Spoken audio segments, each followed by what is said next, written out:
¿Qué hace el sector público ante este problema? Bueno, a pesar de que la evidencia de que las contribuciones son más altas de las que se esperan teóricamente, lo que sí se encuentra también en forma evidente es que nunca llegan a alcanzar el óptimo de Pareto, ¿verdad? No se llega hasta allá tampoco. Entonces, todavía hay espacio para que el gobierno intervenga y mejorar el bienestar. Entonces, el gobierno puede, hay varias alternativas, el gobierno puede proveer por sí solo los bienes públicos, cobran un poco como que cobra el impuesto y, y construye el bien público y ya, ¿verdad? Se acabó, ¿verdad? Todo el mundo va a terminar en una situación mejor, en un ejemplo como el que planteamos al principio. No siempre sucede eso, ¿verdad? Normalmente en la realidad no todos tenemos las mismas utilidades, entonces unos ganarán y otros perderán, pero es importante tomar en cuenta el efecto neto, ¿verdad? Pero bueno, el gobierno puede proveer bienes públicos y eso es lo que hace. Aquí en Costa Rica provee salud, provee educación y otro montón de cosas. Bueno, hay carreteras, ¿verdad? Inclusive si no las produce, las paga por concesiones después de cobrarnos los impuestos, ¿verdad? Entonces, ¿cuál es el problema de que el gobierno empieza a intervenir en los mercados? Bueno, hay algunos, ¿verdad? Hay algunos. El primero es crowding out, ¿verdad? Que lo que significa es que cuando el gobierno provee los servicios, las contribuciones privadas se reducen. Digamos, si yo veo que ya hay contribuciones del gobierno, entonces lo que hago es decir, bueno, ya no tengo que contribuir tanto porque ya el problema está parcialmente solucionado. El efecto marginal de hacer la contribución todavía se hace menor y entonces se reducen las contribuciones privadas, ¿verdad? El problema es que la evidencia es mixta porque se da lo que sí, o sea, no se sabe cuánto eh, eh, es la magnitud del problema, ¿verdad? Lo que sí encuentran es que lo que sí se puede concluir es que no es completo, no es que en el momento en que el gobierno empieza a contribuir, las contribuciones privadas se van a cero, ¿verdad? Pero tampoco se sabe el tamaño y a veces, dependiendo del tamaño, tiene sentido o no tiene sentido que el gobierno intervenga. Y otro problema grande es no solo los problemas de corrupción, ¿verdad? Sino que por la naturaleza administrativa de recoger recursos de un lado y llevarlos al otro, genera un costo, ¿verdad? Y eso, digamos, cuando hay una burocracia muy grande, entonces esos costos pueden aumentar y sobre todo si hay corrupción, si hay robo, se pueden canalizar de diferentes maneras, desde a que una fracción de los recursos se desaparezcan hasta que las preferencias, digamos, las acciones del gobierno no reflejen las preferencias realmente de la sociedad. Entonces, otro reto es definir cuánto se debe de proveer, ¿verdad? Entonces aquí esto es lo que les voy a comentar sobre los métodos de valoración.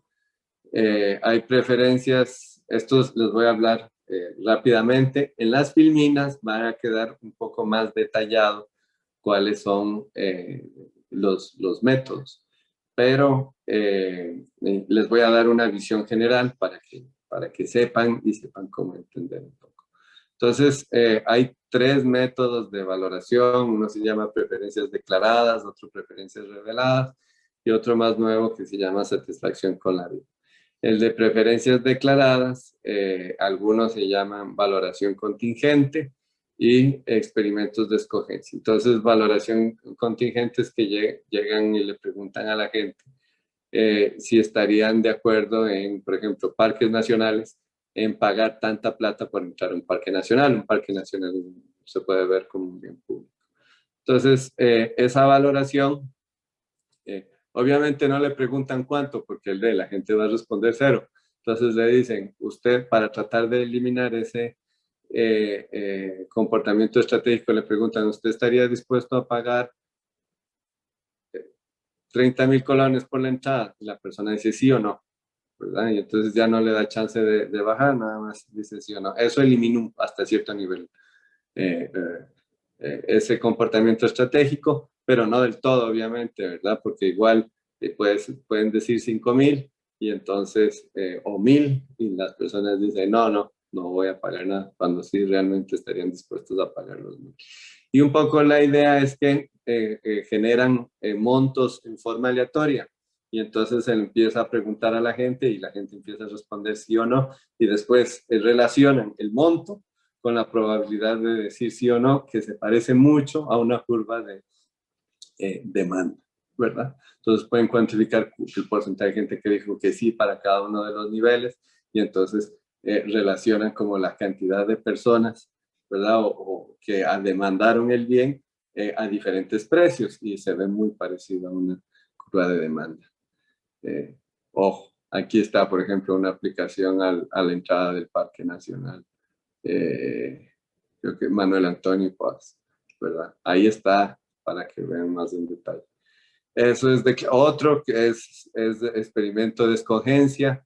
Esto lo que es un poco, todos somos víctimas del experimento de escogencia cuando compramos una computadora en línea o un teléfono en línea, donde uno puede escoger diferentes opciones y le tira una lista, ¿verdad? Y le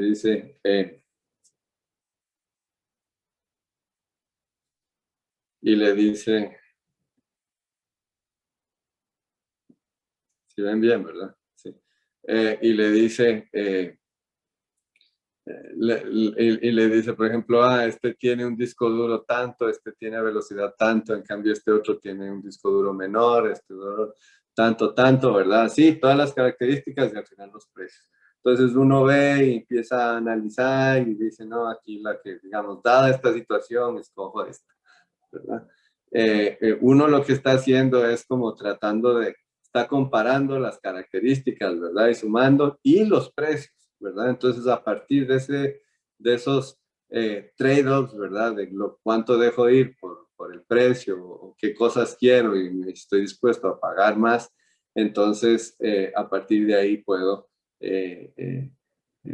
inferir, ¿verdad? ¿Cuál es el valor de cada una de esas características, ¿verdad? Entonces, de hecho, eso es lo que hacen, agarran esa información y después ya tienen una muy buena idea de cuánto el público prefiere un disco duro más grande, un RAM mayor, la velocidad mayor, una pantalla más grande o más pequeña, un peso más grande o más pequeño, etcétera. Entonces, así después es como definen los precios, ¿verdad? Pero, digamos, para características, también se puede hacer eso para características de bienes públicos.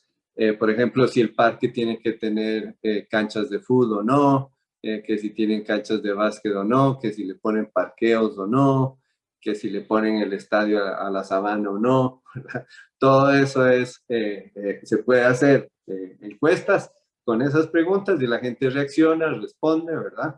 Y a partir de ahí se puede inferir las características del bien público y también, ¿por qué no?, las cantidades del bien público, ¿verdad? Eso se llama experimentos de escogencia y son súper interesantes también. Y inclusive para resolver otros problemas se han implementado. Valeria Lentini en su tesis de doctorado implementó esta estrategia para ver cuánto, por ejemplo, habría que subirle los salarios a los profesores que no quieren ir a trabajar en las zonas rurales, ¿verdad? A partir de ahí de experimentos de estudio. Entonces tiene mucho potencial para resolver problemas donde no queda claro cuál es el precio, ¿verdad? El valor. Después están las preferencias reveladas. En estas, el problema de las preferencias declaradas que acabamos de ver es que es a partir de preguntas. Y si yo sé que me están evaluando, entonces yo puedo tratar de reflejar menor utilidad para ciertas cosas para que me cobren menos. En las preferencias reveladas no le pregunto directamente a las personas, sino lo que hago es veo sus acciones y a partir de sus acciones infiero cuánto valoran un bien público. Entonces, el más conocido es precios hedónicos. Ahí lo que hace es como vemos y rápidamente tenemos una ciudad A y una ciudad B, y de pronto ponen en la ciudad, son iguales, digamos, de estas ciudades, hay perfecta movilidad y los salarios son iguales, entonces todo el mundo está en equilibrio, generando la misma utilidad en las dos ciudades, y yo de pronto construyo un parque solo en la ciudad B. ¿Qué es lo que va a ocurrir? La gente de la ciudad A, si estás recibiendo lo mismo y cuesta una casa lo mismo, se va a querer pasar a la ciudad B, porque además en la ciudad B van a tener el parque. Entonces, lo primero que hace es que la felicidad sube, ¿verdad? Y entonces va a haber migración, o sea, la gente va a estar en un mejor lugar con los mismos precios, pero conforme va entrando gente, las rentas, los alquileres, ¿verdad? Y el valor de las casas va a subir, y los salarios van a bajar también porque va a haber una oferta más alta de mano de obra. Mientras que en la ciudad A va a ocurrir lo contrario. Van a bajar los precios de las casas, ¿verdad? Y los alquileres, y van a subir los salarios porque la oferta laboral se está reduciendo, ¿verdad? Y entonces, a partir de esas diferencias, yo puedo encontrar, ¿verdad? Inferir el valor del parque. ¿Por qué? Porque va a llegar un momento donde va a decir, bueno, sí, si me voy a pagar más por la casa y voy a recibir menos salario, entonces ese diferencial en ingreso que voy a tener no vale la pena. Ya se empieza a hacer tan grande que no vale la pena, entonces mejor me quedo aquí en la ciudad. Entonces, lo que estoy haciendo es valorando el parque. Después hago esa valoración, ¿verdad? De cuánto afectó el parque, esos diferenciales, y lo sumo dependiendo de la población, y tengo un valor del parque. Entonces, a partir de ahí yo puedo decir, ¿tiene sentido o no tiene sentido construir un parque en otra ciudad? Porque el parque puede costar más que eso o menos que eso. Entonces, si cuesta menos que lo que valoré, entonces tiene sentido construir el parque. Entonces, eso se llama precios hedónicos. Ahí no le estoy preguntando nada a nadie, nada más estoy viendo cómo se comportan. Y ese método tiene sentido, igual que el costo de viaje, si los mercados funcionan en forma perfecta. Si no funcionan en forma perfecta, digamos, por ejemplo, hay un costo de migrar, ¿verdad? Entonces, no, a pesar de que hay gente que quisiera migrar, no migra, entonces los diferenciales no van a ser totalmente, bueno, no van a reflejar totalmente el valor del parque. El costo, pero, ¿verdad? Entonces, la desventaja de este método es que los mercados tienen que estar funcionando en forma perfecta. El costo de viaje es algo similar, y lo que trata en términos de que se infiere el valor de un bien público de acuerdo a las acciones de las personas. Aquí lo que se hace es, por ejemplo, si yo quiero ir a, a, a no sé, a Dominical. Entonces lo que hago es cuánto cuesta ir a Dominical, ¿verdad?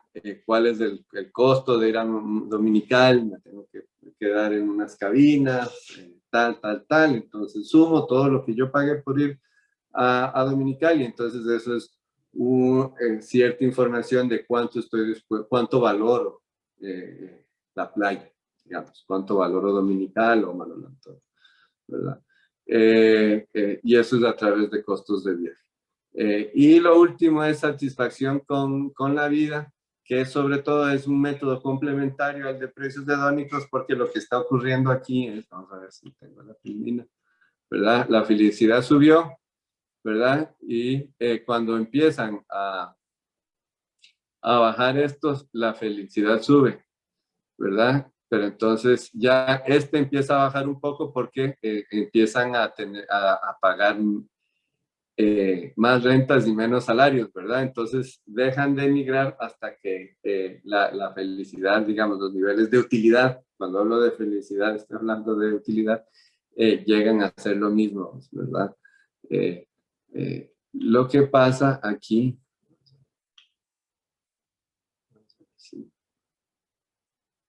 aquí todo esto es la parte teórica, y hay diferentes efectos. Ahí lo pueden ver aquí, digamos. Aquí sube, ¿verdad? No todos se van, ¿verdad? No todos logran enviarse, entonces la felicidad sube menos porque hay gente que se queda aunque quiere irse, y entonces la felicidad baja un poco menos. Entonces la gente de la ciudad B termina teniendo un diferencial en los niveles de utilidad porque no todos se fueron, ¿verdad? Y entonces ahí ya el diferencial no refleja exactamente el precio, pero terminan con un diferencial de utilidad. Entonces lo que yo puedo llegar a hacer después es, bueno, les voy a preguntar qué tan satisfechos están, qué tan felices son, ¿verdad? Y después asocio su felicidad a lo que gastan, sus ingresos, ¿verdad? Y lo que gastan en sus costos y todo, ¿verdad? Y la presencia del parque, ¿verdad? De hecho, lo que hago es poner como variable explicativa, hago una regresión donde la variable explicativa, vamos a ver si está. Sí, creo que es esta. La variable explicativa es del ingreso, ¿verdad? Y A son las amenidades. Entonces meto el ingreso y meto las amenidades. Y si las amenidades me están generando, en teoría no debería, si hubiera competencia perfecta, no debería de generarme diferencia porque los costos de alquileres y los salarios hacen que yo, independiente de mi ingreso, esté pagando por la amenidad. Y entonces ahí sí los precios hedónicos funcionan perfectamente, pero si la cantidad de bienes públicos me genera diferencia en la satisfacción, entonces quiere decir que el mercado no está funcionando perfectamente y que los bienes públicos están generando diferentes valores de felicidad.